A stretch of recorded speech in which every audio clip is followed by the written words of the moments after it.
Welcome to American military dominance. What if you could defeat an army without firing a single bullet?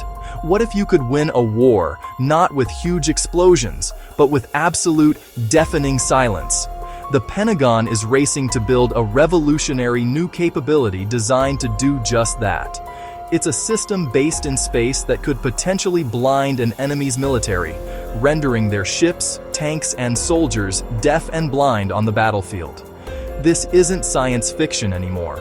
This is the bleeding edge of modern warfare, where laser communication is becoming the ultimate high ground weapon. In the new space race against China and Russia, the country that masters this technology won't just control space. It will have a terrifying advantage over the entire planet. To get how a weapon made of light could cripple an army, you first need to understand the modern military's greatest strength, which has now become its greatest vulnerability: data. Today, every single piece of military hardware, from a soldier's helmet to a stealth bomber at 60,000 feet, is a node in a giant, interconnected digital network. A squadron of F-35s doesn't just fly in formation, they share a single brain, with sensors on one jet feeding targeting data to a missile fired from another. An artillery unit doesn't just aim at coordinates. It gets real-time updates from drones and satellites, adjusting its fire with terrifying accuracy. This is what's called network-centric warfare, and it has long been the undisputed advantage of the United States military. GPS satellites provide navigation and timing for almost every weapon. Communication satellites relay commands from the Pentagon to a platoon leader in the middle of nowhere. Spy satellites watch enemy movements, feeding a constant river of intelligence to commanders. But what happens when you cut the cord? The answer is digital paralysis. Suddenly, that F-35 pilot is flying blind, their sensors cut off from the network. The artillery shells fall harmlessly, miles off target. The commander's screen goes blank. The whole military machine, so dominant just moments before, grinds to a screeching halt. It's still an army, but it's an army from 100 years ago. Deaf, dumb, and blind. And here's the scary part. America's chief rivals, China and Russia, know this. They have spent 2 decades building sophisticated jammers and anti-satellite weapons designed specifically to attack this digital Achilles heel. They believe that in the next war, the first shots won't be aimed at ships or tanks, but at the satellites holding the US military together.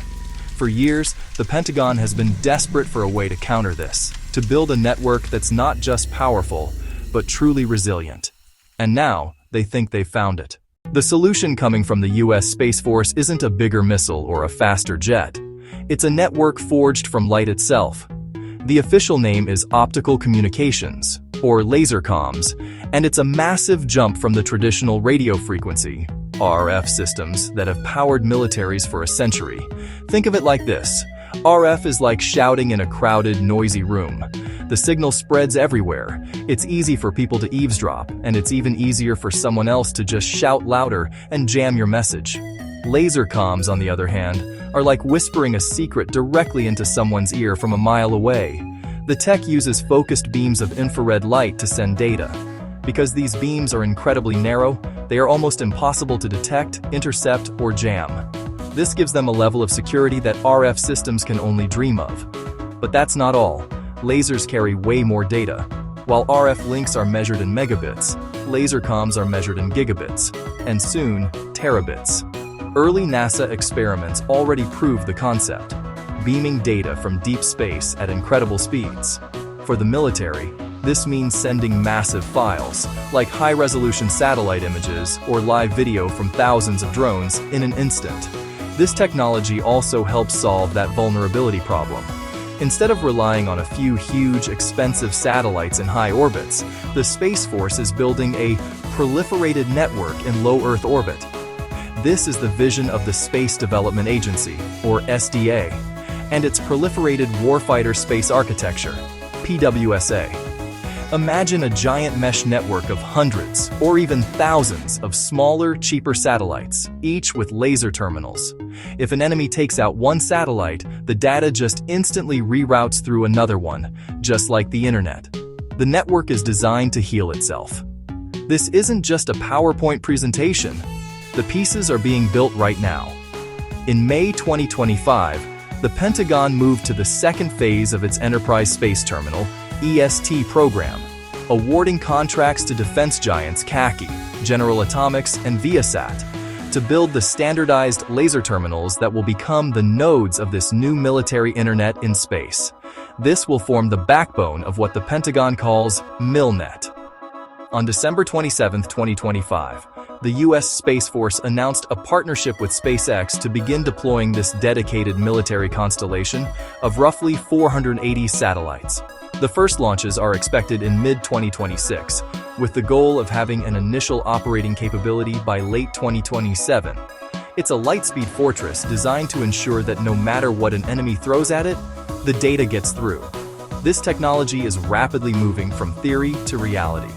So before we get into what this means for the future of global power, make sure you subscribe and hit the bell so you don't miss our next briefing on advanced military technology. Now, back to the ultimate high ground. So, how does a communication network become a weapon?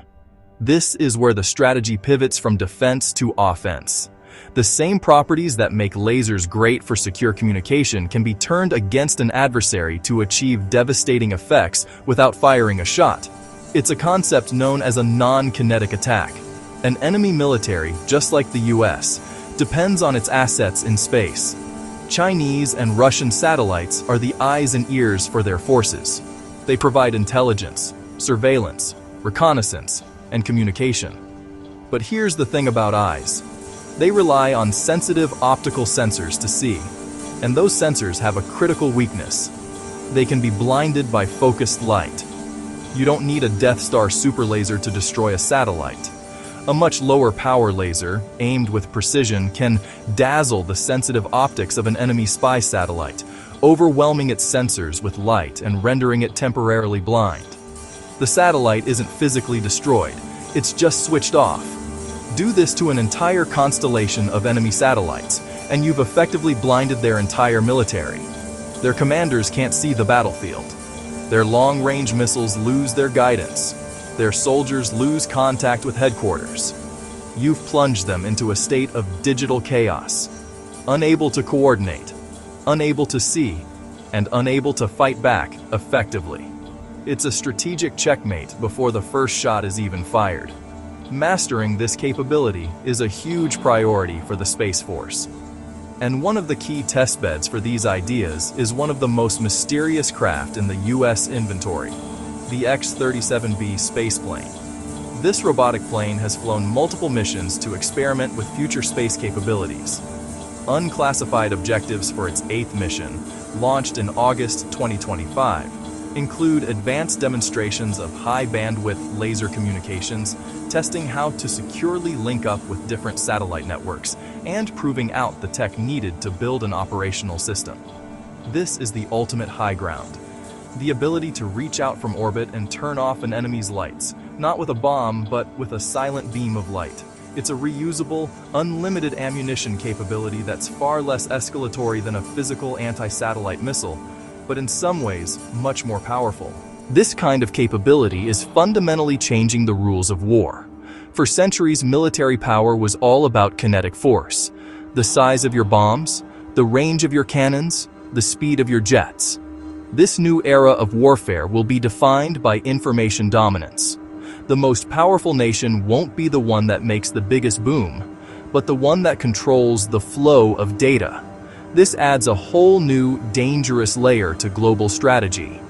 An attack that blinds a satellite without destroying it is reversible.